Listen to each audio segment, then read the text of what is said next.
Fábio Buranello, de Jundiaí. Ele pergunta que aconteceu um velório, né? Um pai de um amigo dele se suicidou há pouco mais de um mês, e no velório o padre disse que o cérebro demora um pouco mais para morrer, e que nesse tempo a pessoa pode se arrepender. Ele disse que isso realmente acontece, do cérebro demorar para morrer. E se isso acontece dessa forma mesmo. Acho que o padre está enganado aí.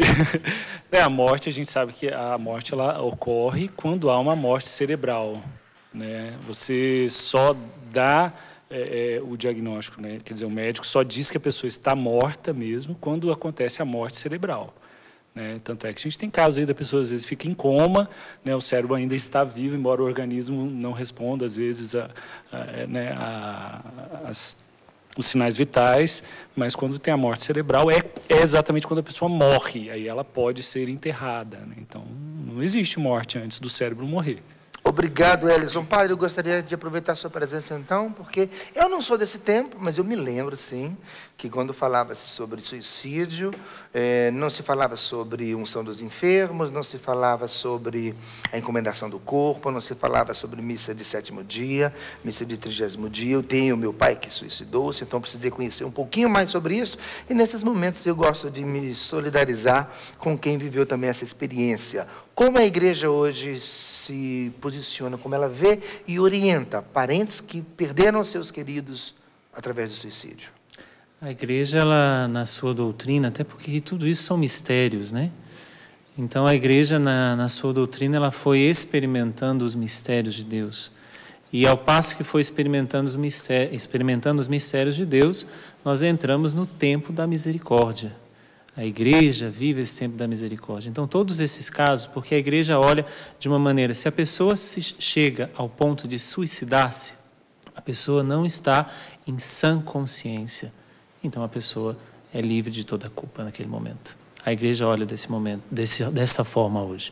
E confia ali a alma daquela pessoa, a misericórdia de Deus, confiando que a misericórdia de Deus abraça a todos, porque não existiu consciência. Para que se tenha pecado, para que se tenha consciência do pecado, é preciso estar, digamos, senhor de todas as suas faculdades humanas. Uma pessoa que chega a este ponto, a igreja reconhece que não está em plena habilidade das faculdades humanas, então a igreja confia a misericórdia de Deus. Ok, obrigado, padre. E vai valer a pena você que agora nos acompanha e gostaria de conhecer um pouco mais sobre o pensamento da igreja sobre suicidas, que você procura o catecismo da Igreja Católica. É muito fácil localizar, porque existem parágrafos que estão assim bem claros e objetivamente dirigidos para esta situação. Tá bom? Muito obrigado, padre. Pergunta para o Cleto, nós temos aí? Sim, para o Cleto, a pessoa pediu para não se identificar, ela é da Bahia, e ela diz assim: boa noite a todos do Trocando Ideias, não gostaria de ser identificada, digo que sou casada há 5 anos e não tenho filhos. Minha esposa nunca fala sobre termos um filho, sei que estou desempregada, na verdade ela está falando.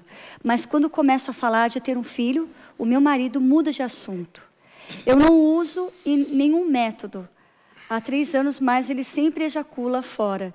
E sou casada na Igreja Católica. Um abraço à Canção Nova, sou sócia, graças a Deus. E amo o Cleto, você é um doutor em alegria. E a pergunta dela qual é? A pergunta dela é sobre o esposo dela, né? Ela não tem filhos e ele ejacula para fora quando ela tem relações sexuais. E ela é católica, se isso é certo. Ok, obrigado. Cleto, é contigo.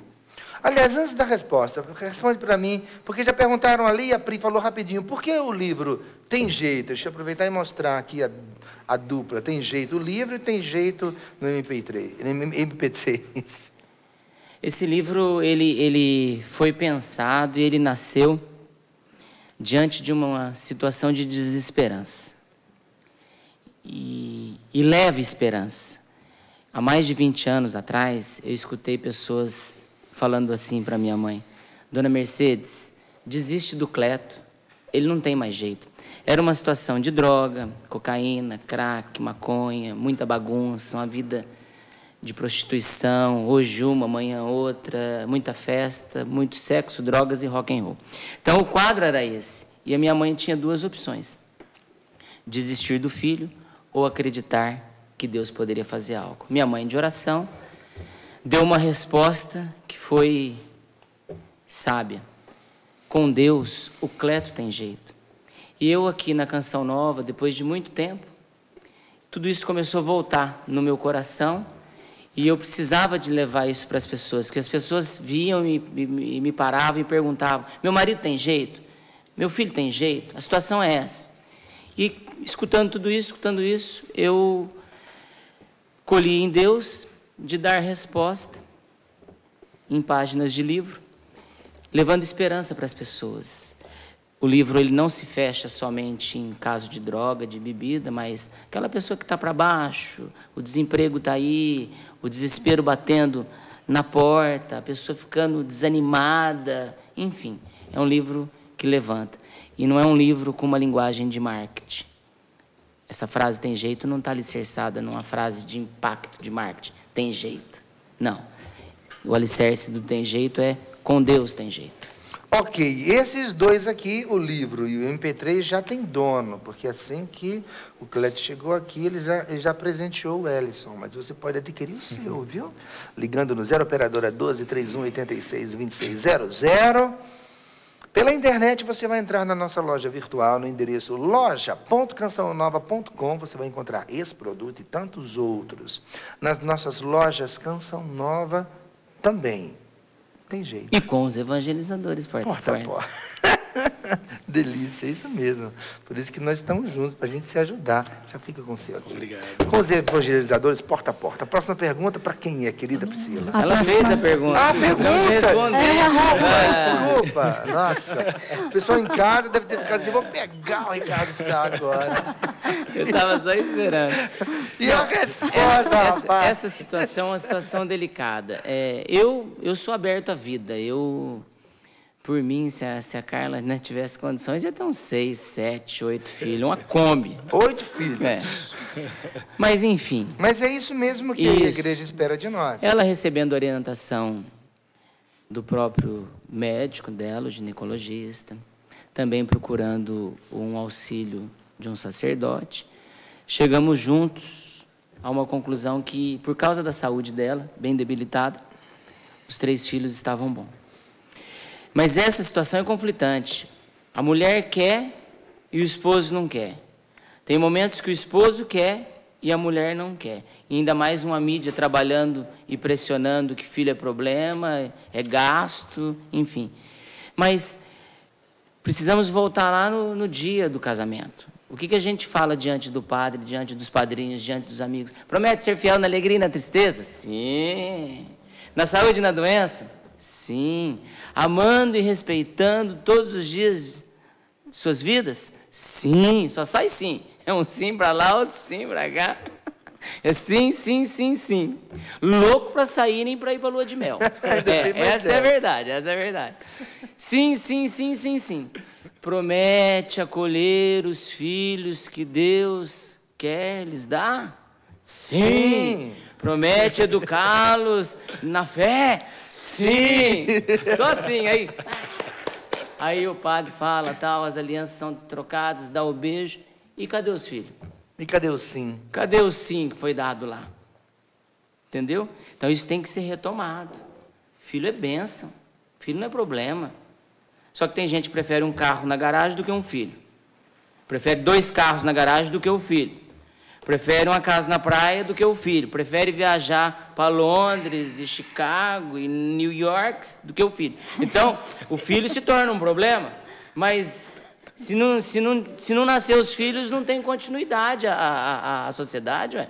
Não teremos Copa do Mundo futuras, não teremos futuros médicos, futuros padres, futuros Cletos, futuros Ricardo Sás, futuros psicólogos, futuros... Não teremos futuro. Acaba aqui. Então, tem que ter o filho. Você sabe uma das frases mais Se o que eu empolgo, né? Respondi? Respondeu sim, fica tranquilo.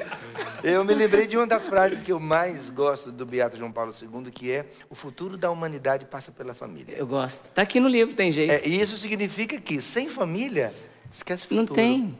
Esquece futuro. Valeu, obrigado, querido. Priscila, para quem é a próxima pergunta? A próxima pergunta é para o padre Anderson. Deixa eu voltar aqui. Ela é de Brasília. Pediu para não se identificar. Ela quer a opinião do padre. Ela tem 24 anos, é casada há 4 anos e tem uma filha de 2 anos. E ela diz que na infância ela foi abusada sexualmente e isso deixou grandes marcas dentro dela. E ela está casada, ela se sente mal quando ela tem as relações sexuais com o marido dela. Se sente mal, se sente usada, ele briga muito com ela. Enfim, ela está perguntando o que ela faz diante dessa situação, o que ela deve fazer. Eu parto do princípio que nós somos criados e formados por Deus com corpo, alma e espírito. E aí, neste caso, ela precisa, primeiramente, de um auxílio, de uma direção espiritual, e ela precisa também de um auxílio psicológico, né?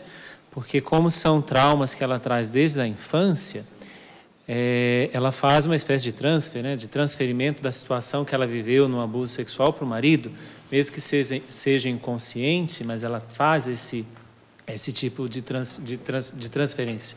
Então, o conselho que eu te dou é justamente esse, que você busque, primeiramente, um diretor espiritual aí em Brasília, onde você está, alguém que possa te ajudar nessa dimensão espiritual. Depois, também, junto, você busque um auxílio psicológico. E aqui eu não tenho problema nenhum de dizer, preste atenção com qual psicólogo que você vai, né? Porque, principalmente quando nós direcionamos, seja a direção espiritual, seja a psicologia, as duas vão ter que andar juntos. Se o psicólogo tem qualquer outro tipo de tendência religiosa ou ateia que seja, não vai te ajudar, pelo contrário, vai te atrapalhar. Então, direção espiritual e psicologia, as duas seguindo juntas. Obrigado, padre. Elison, eu vou aqui com você. Eu tenho aqui uma mamãe que está comigo no Twitter, na verdade é uma vovó. Ela fala que a nora sempre quis ter muitos filhos, mas por causa de uma experiência muito difícil, agora na primeira gestação, ela desejou, ela agora não pensa, não quer mais ter filhos. E ela pergunta, eu, como vó, posso ajudar minha nora? Claro. Como posso ajudá-la? Claro, né? Então, é muito importante essa pergunta, porque, Ricardo, a gente sabe que os vínculos afetivos familiares é onde está a força da nossa sociedade, né? Hoje fala-se muito e prega-se muito essa questão do individualismo. Então, as pessoas fogem da sogra, do sogro, da mãe, do pai, da avó, e todo mundo quer ter sua vida e que ninguém meta o dedo nesses relacionamentos. Mas a gente sabe que, principalmente as pessoas mais idosas, elas têm uma experiência de vida que deve ser passada, né, para os filhos, para os netos, para a nora. No caso, por exemplo, de um trauma com relação a ter filhos, a gente sabe que o trauma ele gera na pessoa uma insegurança. Então, a partir do momento que eu tive problemas a pessoa experimentou problema para ter filho, ela vai automaticamente se defender, vai falar, não, essa experiência foi ruim, então eu não quero passar por uma experiência ruim de novo. Então, é importante que as pessoas mais maduras, né, principalmente mães mais maduras e que têm proximidade com ela, ajude a ela a renovar essas esperanças. Né? Por quê? Porque a gente sabe que, uma vez a esperança sendo afetada, a pessoa vai começar a ter também angústias, vai começar a ter depressão. Por quê? Porque ela sabe que é um sonho dela que ela acaba abrindo mão por causa do medo, por causa da insegurança. E a gente não deve fundamentar a nossa vida em medos e inseguranças. Né? Às vezes a impressão que eu tenho é que as famílias que vivem situações assim acabam também por supervalorizar situações de negação à vida nesse momento, mas, na verdade, elas devem ser um pouco mais compreendidas, porque elas vêm com uma certa naturalidade, porque uma jovem mãe, que mesmo desejando ser mãe muitas vezes, sim, tem um grande sofrimento, é natural que haja um fechamento. É natural, então, preciso também que se acolha neste momento, que a pessoa decida. Eu não estou pensando em ter filho tão cedo, e a avó, nesse momento, de repente, já se apavora e já faz com que esse fique um problema maior do que, na verdade, ele é. É verdade, é verdade. Tem um contexto aí que, de repente, a gente tem que analisar vários contextos, né? Eu acho que nesse contexto do apavoramento e da falta de compreensão de quem está ao redor também pode acontecer, né? E é importante que as pessoas compreendam, porque é natural. Que a gente acaba reforçando um comportamento que a pessoa está tendo por aquele momento, e daqui a pouco vai passar. Exatamente. Agora é o momento de cuidar da moça. Exatamente. Até também, pegando um pouco a pergunta que foi feita ao padre, no abuso a criança, abuso sexual às crianças, também acontece muito isso, Ricardo. Muitas vezes a criança ela não sabe o que está acontecendo. Às vezes ela sabe, às vezes ela sente, às vezes ela realmente está sofrendo com aquilo. Mas muitas vezes a importância que os pais dão para a situação é que vai gerar muito mais problema com relação à sexualidade no futuro. Obrigado. Agradeço a presença do Dr. Roque Savioli aqui comigo, que como médico, ele está sempre aqui no programa, como médico ele me mandou um recado aqui, dizendo que a disfunção erétil é um problema estritamente médico. E a gente vai tratar disso no programa que vem, terça-feira que vem, ok? O que eu faço agora? Pri, para quem você tem pergunta aí? A pergunta é para o Cleto. O Cleto? Então ele fica feliz pra caramba. Vamos lá. Eu fico com um aperto no coração, a gente não sabe o que vem. Seu coração fica apertado aqui no Fica Trocando Ideias? Que história é essa? Mas tem que ter aquela campainha, o passo. Não, essa ideia não vai pegar aqui, não. Vai lá, Pri, o passo é ótimo. Aí passa pro padre, aí o padre passa. Aí o apresentador, coitado, o que vai fazer? Eu vou voltar em você. Vamos lá, Pri. O nome dela é Mariana e ela pergunta para o Cleto. Namoro um rapaz há 3 meses, que não é católico, e nem a família, e por isso gostaria de terminar com ele. O que devo fazer? Passa? Não. Responde. Eu penso que terminar com a pessoa porque ela não é católica é uma decisão muito rápida agora. Também são 3 meses de namoro. A pessoa pode também se transformar e se encontrar com o catolicismo. O que precisa ser conversado agora são 3 meses de namoro, mas se pensa em noivar, se pensa em casar, se pensa em ter filhos, os filhos vindo, que educação iremos dar, iremos batizar os nossos filhos. Esse papo tem que ter. Agora, só porque a pessoa não é católica agora, já romper e se separar, acho que não é o caso. Vai que a pessoa é uma pessoa boa, vai que é um plano de Deus essa pessoa na sua vida. Eu acho que é uma decisão muito rápida a ser tomada. Eu aproveito da situação para perguntar ao padre sobre casamentos mistos. Pessoas de religiões diferentes. Isso é possível? Claro, não só é possível, como existe muito hoje. Existem condições, a igreja ela orienta condições para que ele possa existir? A igreja ela parte do princípio natural, ou seja, do homem que deixa sua casa, seus pais e se une a uma mulher e ali farão uma só carne. Esse é o princípio, independente da religião.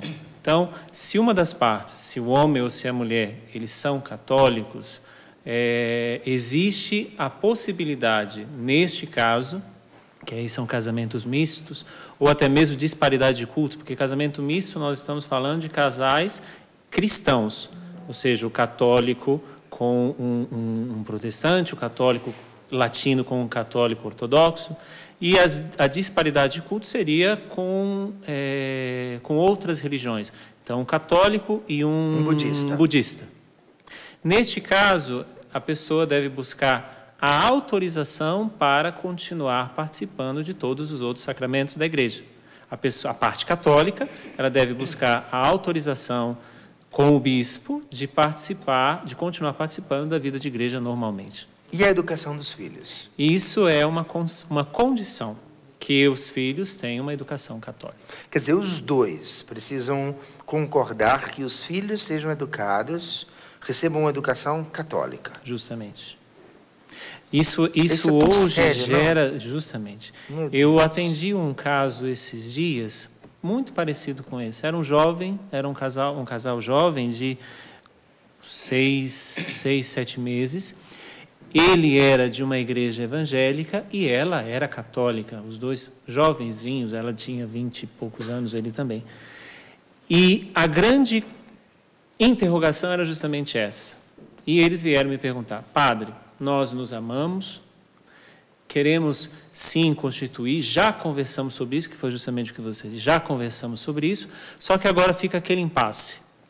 Nós já batizamos a criança quando ela nasce, ou nós vamos esperar a criança crescer para que a criança escolha? Eu fui bem categórico na resposta, dizendo que, primeiramente, o batismo não significa para a Igreja Católica que você vai ser católico. É algo muito maior.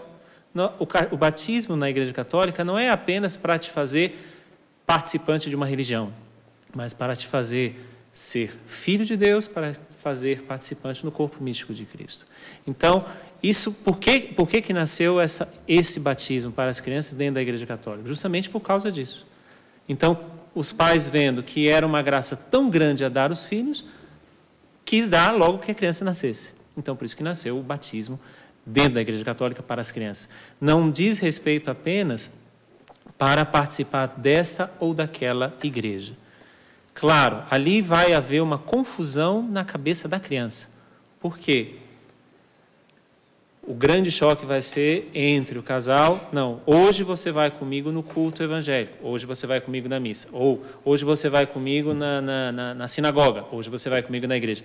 Então, existe aí uma confusão que tem que ser levado em conta aí a individualidade e a alteridade da criança. Ela não é nem o pai, nem a mãe, é um outro, é um terceiro. E é preciso também, imagino, distinguir, identificar o momento em que a criança será capaz de ela mesma fazer a escolha. De escolher. Este aí é o grande problema, né, de fazer com que a criança escolha. Eu vejo que esse é o momento mais crítico nesse tipo de relacionamento.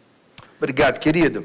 É o seguinte, está na hora do intervalo, quero já contar para você que nós estamos nos preparando também para o acampamento para casais, aqui na Canção Nova, dias 12, 13 e 14 de julho, aqui na Canção Nova. No dia 13 à noite eu estarei fazendo o show aqui na TV Canção Nova, Amor é Decisão. Estarei apresentando mais uma vez aqui o CD Amor é Decisão. Nós vamos voltar no próximo bloco com Cleto cantando... Olha só, não, calma. Eu decidi. Não, nessa não. Ah, não? Não. Aquela da chuva. Isso, o Cleto cantando. Eu não sei a letra. A predileta, porque é o tema do nosso acampamento para casais. Prepare-se, a gente já volta.